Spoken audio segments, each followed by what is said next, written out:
দেখুন, পশ্চিমবাংলায় যে সরকার চলছে, যে পার্টির সরকার চলছে, তাদের আইন কানুন সব আলাদা। ওরা ভারতের সঙ্গে কম, বাংলাদেশ পাকিস্তানের সঙ্গে বেশি আছে, কিন্তু তাদের ব্যবহার সেরকমই থাকে। সব ব্যবহারকেই তারা বিরোধিতা করে। সংবিধানকে মানে না যারা, সুপ্রিম কোর্টকে মানে না, সংসদকে মানে না, তাদের কাছ থেকে আর বেশি কিছু আশা করা যায় না। সবকিছুকে বিকৃতি করা, সবকিছুকে আর নিজের মতো নাম দিয়ে দেওয়া, কেন্দ্রীয় প্রকল্প, এটা প্রথম থেকে আসে, এটাও তাই হচ্ছে। ওই যে শামসেরগঞ্জ এবং এতে ধুলিয়ানে যে দাঙ্গা, পুলিশ মন্ত্রীর যে বয়ান, তিনি বলছেন বহিরাগত তত্ত্ব, কিন্তু পুলিশ যে রিপোর্ট চার্জশিট পেশ করেছে সেখানে কিন্তু 14 জনের নামে চার্জশিট, তারা সব স্থানীয় বাসিন্দা। কি বলবে? দেখুন, ওখানকার যারা উত্তেজনা ছড়িয়েছে, ওদের 2 এমএলএ, ওদের নেতারা টিএমসির, তারাই মিছিল করেছে, তারাই উত্তেজনা ছড়িয়েছে। শান্তির নামে অশান্তি ওরাই বানিয়েছে। এটাই ওদের রাজনীতি। একটা সম্প্রদায়কে খেপিয়ে আর ভড়কে ভোট নেওয়া, এটাই রাজনীতি ওদের। সেটাই করেছে, পরিষ্কার ছিল। আমরা বিদেশি যদি থাকে, বাইরের লোক যদি থাকে, তাকে ধরছে না কেন পুলিশ? 1-2টোকে ধরতে পারতো, 2-4টা এফআইআর হতে পারো, কিছু না। অনেকে অনেক কিছু বলে দূর থেকে, কিন্তু সরকার কি করে এরকম বলতে পারে? দায়িত্বশীল সরকার, তাদের দায়িত্ব সত্যিকারের দোষীকে সামনে নিয়ে আসা। আর যাদের দোষী মনে করে তারা স্থানীয় লোক।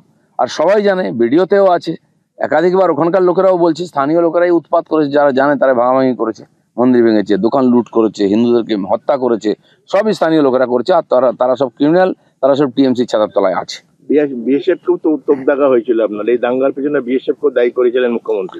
বিএসএফ ঢুকেছিল বলে আমি তো ওখানে ফারাক্কাতেই বসেছিলাম সেদিন, আমার সামনেই হয়েছে সব। আমি রাত 9টা-10টার সময় ওখান থেকে পার হয়েছি, তখন আগুন জ্বলছিল।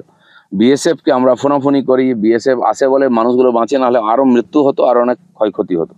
তো টিএমসির লোকেরা বোধহয় সেটা করতে পারেনি বলে, আরো ভয়ের পরিবেশ তৈরি করার ইচ্ছা ছিল পশ্চিমবাংলায়, পারেনি বলে সে বিএসএফকে গালাগালি দেয়। বলছি দাদা, তৃণমূলের রাজ্যসভার সাংসদ সাকেত গোখলে, তিনি পেট্রোলিয়াম মন্ত্রী হরদীপ সিং পুরীর 3 নামে, উনি ডিপ্লোম্যাট প্রাক্তন, ওনার নামে একটা মিথ্যা বয়ান, মিথ্যা একটা সম্মানহানি করেছিলেন। দিল্লি হাইকোর্টে সেটা মামলা হয়, তাকে 50 লক্ষ টাকা সাকেত গোখলেকে ক্ষতিপূরণ করে দেয়, এবং তার রাজ্যসভার মাইনার একটা অংশ ওনার অ্যাকাউন্টে যাবে, স্ত্রীর অ্যাকাউন্টে, এবং প্রকাশ্যে ক্ষমা চাইতে বলে, এবং তিনি একটা ডেলি একটা পেপারে। আপনি দেখুন টিএমসির কালচার কি, ওই ধরনের যত লোক আছে যারা রীতিনীতি মানে না, সংবিধান কোড মানে না, তারাই টিএমসির সঙ্গে যুক্ত হয়। ভারতবর্ষের বিভিন্ন জায়গায় টিএমসি গেছে, আর ওই ধরনের যেগুলো দেশ বিরোধী লোক, সংবিধান বিরোধী লোক, অসভ্য লোক, সেগুলোকে এক জায়গায় করে। পশ্চিমবাংলায় দেখুন কেষ্ট কি বলছে পুলিশ অফিসারের বিরুদ্ধে, অন্যান্য নেতারা মোদী সম্বন্ধে বা দেশের সরকার সম্বন্ধে, সেনা সম্বন্ধে কি ধরনের অসভ্য ধরনের কথাবার্তা। মমতা ব্যানার্জি নিজের বয়ান শুনুন, তো সেই পার্টির লোক আর কেমন হবে? সেখানে তো কম্পিটিশন, কে কত বিরোধীদেরকে, সম্মানীয় লোকদেরকে, সরকারকে, সেনাকে অপমান করতে পারবে, সে তত বড় নেতা হবে টিএমসি। রাজ্যসভার সংসদের এরকম বয়ান, এটা কি মনে হচ্ছে যে একটা সংসদীয়? আপনি যদি যাকে তাকে সংসদ বানিয়ে দেন, গুজরাটে বিজেপি করতে হবে তাই ধরে নিয়ে এলো, যে লোকটা জেল খাটায়, যারা মিথ্যাবাদী, তাকে আপনি আপনার মেজরিটি আছে বলে বানিয়ে দিচ্ছেন, তো তার কাছ থেকে আর কিছু আশা করা যায় না নতুন। এই ধরনের লোকেরা আজ রাজনীতিতে বেশি পরিমাণে আসছে, টিএমসি পুরো রাজনৈতিক কালচারটাকে প্রদূষিত করে দিচ্ছে। ইদানিং কালে কি পার্টি থেকে আপনাকে কোনো কর্মসূচি দেওয়া হচ্ছে না? আমি জানি না পার্টির কি কর্মসূচি হচ্ছে, এখন তো নির্বাচন চলছে, এখনো কমিটি হয়নি পুরো আমাদের জেলাগুলোতে, তখন নির্বাচনী কর্মসূচি বা রাজনৈতিক কর্মসূচি হবে। আমি তো গ্রামে গঞ্জে যাই যখন, যেখানে সেখানে সাধারণ কর্মীদের সঙ্গে দেখা করি, কথাবার্তা বলি, তাদের মন মেজাজে খোঁজ খবর নিই। পার্টি আমরা সবাই সাধারণ কর্মী, যাকে যে কাজ দেবো আমরা সেটা করব। আপাতত সবার সঙ্গে যোগাযোগ রাখাটা আমার মনে হয়েছে কাজ, কারণ এরা বেশিরভাগ সময়ই, আমি যখন সভাপতি ছিলাম তারা পার্টিতে এসেছেন। বহু লোক কে কোথায় আছে খোঁজ খবরই নেওয়া হয় না আজকাল, তো আমি খোঁজ খবর নেওয়ার জন্য যাই সব জায়গায়। দিলীপ ঘোষকে আমরা যেভাবে দেখেছি একেবারে ঝাঁঝালো বক্তব্য, কিন্তু ইদানিং কালে দেখা যাচ্ছে সুর নরম দিলীপ ঘোষের, কেন? না, বিনা কারণে ঝাঁঝালো বক্তব্য বলতে যাবো কেন? আর সেসব বলার জন্য যারা পার্টির দায়িত্বে আছেন, তারা পার্টির বক্তব্য রাখছেন, তারা বিরোধিতা করছেন, তারা রাস্তায় আছেন।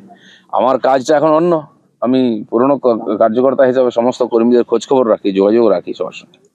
দিলীপ ঘোষের মুখ বন্ধ কি উপর মহলের চাপ, নাকি রাজনৈতিক কোনো কৌশল? দিলীপ ঘোষের মুখ বন্ধ কোথায়, বলছি আপনাদের সামনেই। এই যে চীনা যে রেল ব্রিজ সারা বিশ্বে যে প্রশংসিত হচ্ছে, সেটা তৃণমূল বলা হচ্ছে যে মুখ্যমন্ত্রীর এটা, উনি নাকি এই চীনা প্রস্তাব, কি বলবেন? উনি তো মহাকাশ যানও তৈরি করে দিয়েছিলেন যখন মমতা ব্যানার্জি মন্ত্রী ছিলেন। তিনি কি করেননি? রকেট, মিসাইল ভারতবর্ষের সবই তৈরি করেছেন উনি। তো যারা বলে তারা যেরকম ননসেন্স, মুখ্যমন্ত্রীর কথাবার্তাও সেরকমই, যা ইচ্ছা বলে দেন, না চিন্তা ভাবনা করে, কিছুই হয় না। লোকে একটু কমেডি পায়, হাসাহাসি করে, মজা পাই। কেষ্টকে নিয়ে কি বলবেন? সেটা টিএমসি বলবো, আমি কেন বলতে যাবো? সারা দুনিয়ার লোক বলছে কেষ্টকে নিয়ে। এরকম কেস যে পার্টিতে আছে সেই পার্টির ভবিষ্যৎটা ভাবুন। দাদা, আপনার দলের বিধায়ক এখন বিরোধী দলের নেতা, তার আগের কথা আর এখনকার কথা দুটোই যদি পাশাপাশি রাখা হয়, আরএসএস বিজেপি সম্বন্ধে যে কথা বলেছেন এখন আবার তৃণমূল সম্বন্ধে বলছেন, এই দুরকম কথা। দেখুন, রাজনীতিতে বিভিন্ন লোক বিভিন্ন ধরনের কথাবার্তা পরিস্থিতি অনুযায়ী বলে থাকেন। পশ্চিমবাংলার রাজনীতিকে এইভাবে দেখায় মমতা ব্যানার্জি তার পায়োনিয়ার, সকাল থেকে সন্ধ্যা কতবার উনি বয়ান পাল্টান, এটাই বাংলার রাজনীতি চলছে। বাকিটা যারা পার্টি দেখেন, দেখার লোক আছেন তারা দেখবেন, এটা আমার কাছে। বলছি দাদা, কেষ্টর বিরুদ্ধে ব্যবস্থা না নেওয়া কোথাও কি একটা চাপ? আরে যে পার্টিকে পুষে রেখেছে, খাওয়াচ্ছে লোকেদেরকে, তার বিরুদ্ধে কে ব্যবস্থা নেবে? তার দয়ায় টিএমসি পার্টি চলে, তার মতো কিছু নেতার টাকা পয়সা দিয়ে ভোটে জিতিয়ে পার্টিকে বাঁচিয়ে রেখেছেন।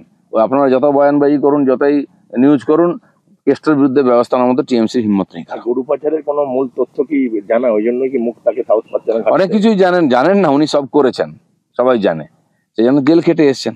তো সেই জন্য উনি যা ইচ্ছা করবেন, কারণ ওনারা যতদিন টিএমসিতে আছেন ততদিন টিএমসিটা বেঁচে আছে। নীতি, আদর্শ, কর্মপদ্ধতি কিছু নেই।